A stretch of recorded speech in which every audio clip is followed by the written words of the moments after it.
Hello guys, welcome back to another video, and today's the day. Today's the day where I'm gonna show you best skill build in the game for PvP. Okay, this thing is untouchable. I've been playing with this for the past 6 months. I was quite hesitant to show it on YouTube, but I was able to put it off. I was able to create something where it's extremely powerful at the same time can deal with the current meta that is going on in the DZ. As you know, you're dealing with pistol phone shields, you're dealing with people rogue policing with the fire seeking creeping death, and I created something that can destroy anything in DZ and pretty much gain a lot of survivability when it comes to status effect. All right, this includes foams, this includes fire, this includes even EMP. So anything that is thrown at you, you basically are almost immune. Fire, completely immune, no problem. And for piston phone players, you should be able to pretty much kite them and drive them crazy when they see that they can unphone you. Even if they go tier 1, the phone lasts, the duration is so low that they just go crazy. Is what is going on, why I cannot phone this player. I tested it again for the past 6 months. I also gave the blueprints to some of my close friends. Now, it's not a very easy build to make, okay? It takes time. There's a lot of pieces here that, especially 3 of them, they're very difficult to get, but there's other workarounds that you can make the build. You can have almost the same amount of damage, and you still gain the gold of having the same setup. Okay, this setup has 80% hazard protection overall, but with the specialization of demolitionist, you get 20% burn resistance, so that totals 100%. So anybody who's using rogue policing with fire sticky, you should be able to not turn into fire, or not even fire sticky, anything to turn fire grenades, chem launchers, the fire stick with creeping death, no problem. You will not turn in fire. Okay, and you can push this flare. You should see how desperate they look when I'm pushing them, knowing that I have burn resistance. Yeah, you're gonna get some damage, but at the same time they expect you to be on fire. When they see that your fire stick is not turns you on fire, usually the secondary is a chem launcher, right? Or they go like a crazy cockroach when it's about to die. Oh my god, what should I do? That's what you have in your sticky bomb and or the mortar, and finish them off. And same for people who rely on foam and shields to destroy, to kill players. Usually the person has demolition specialization, will have a tier 0, so with 80% is enough to be immune. Okay, so the snare will help you to kite them and play aggressively against those players. On top of that, you are also almost immune to EMP. Okay, so if people has tier 1 or tier 0 jammer pulse and stuff like that, the duration's like almost non-existent. But I've seen everything in the DZ. Okay, I'm a well-experienced skill player in the DZ, as most people know, and I've seen everything. Okay, I've seen people being on the back, just spamming tier 6 EMPs. I've seen people rogue policing, multiple, not just one, multiple people rogue policing with fire stickies, just to get you down. All right, the only thing that obviously can take are trash players, but usually I see them from far away. I try to kill them before they come into our group, or I call them out so the D players can burn them out before they throw the trap, right?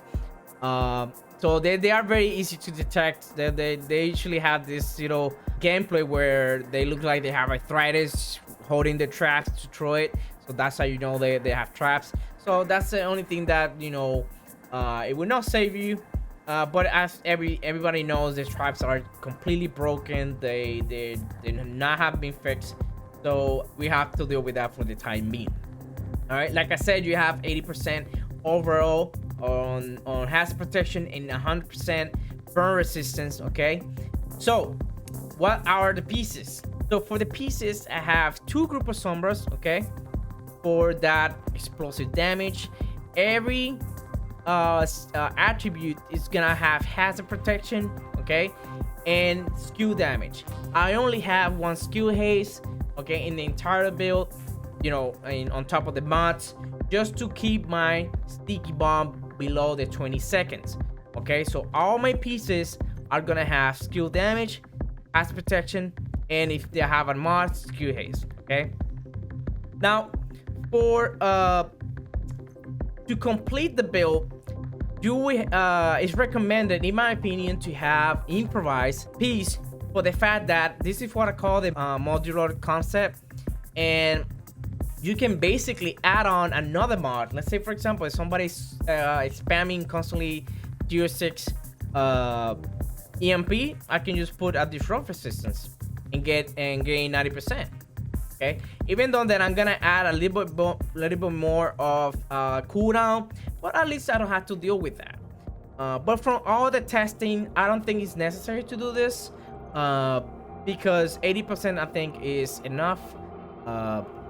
It's only a few situations where you really need to do this, but you still be able to, you know, adapt on whatever is being thrown at you. Okay, so 2 group of sombras, okay, to get that 15% explosive damage.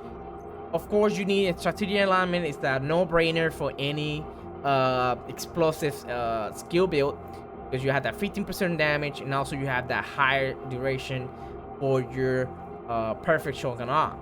Okay, you also need 1 jaw, okay, with hazard protection and skill damage. This is another piece that's kind of hard to get, because jaw pieces only drop in the dark zone.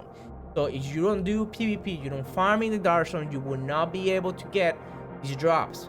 Okay, usually maybe you can get lucky, and if you do this in PvP, no matter if you roll policing or you're going manhunt, it might drop from the DC cache, so you can get that extra 10% hazard. Okay, the goal is to get 80 and 100. Okay, that's the goal, right? Other than that, is you have 90% burn resistance. It doesn't work because you're already gonna take some damage, and probably the fire is gonna probably finish it off. The only advantage with this build is that happens a lot. If you kill yourself with the mortar, which happens, okay, you will not die completely. We cut down the bleed from entirely wiping you out. So you have a chance, you give your teammates a chance to get you up. Okay, you also need this wyvern to get this 10% skill damage, and of course skill damage, and has protection on it. Most of my pieces have that. Okay, hazard and skill damage, hazard and skill damage, hazard and skill damage, hazard and skill damage, and I have skill haste, at least 1. I feel like 20 seconds tick is too long, in my opinion, for you know, you already giving up a lot of skill haste anyways in the build by putting hazard in it. But I find out that, you know, skill builds, since it's flat percentage, the lower the cooldown, the perma, you start getting diminished returns, so it becomes less valuable as more skill haste you have in your build. So I figured this out, and I started playing with the hazard instead of skill haste. So I started replacing all my skill hit attributes for hazard protection, and the result came, you know, perfectly like I thought that it would. You know, you have a high damage, you still have high damage on the sticky, they have decent cooldown. Same for the turret. Okay, you still have decent damage, decent cooldown, so you should be able to perform a lot of damage, but also increasing your survivability for all the things that are happening in DZ right now. For the weapon core capacitor is not a brainer. Okay, you need this weapon for any skill, but it's basically a must.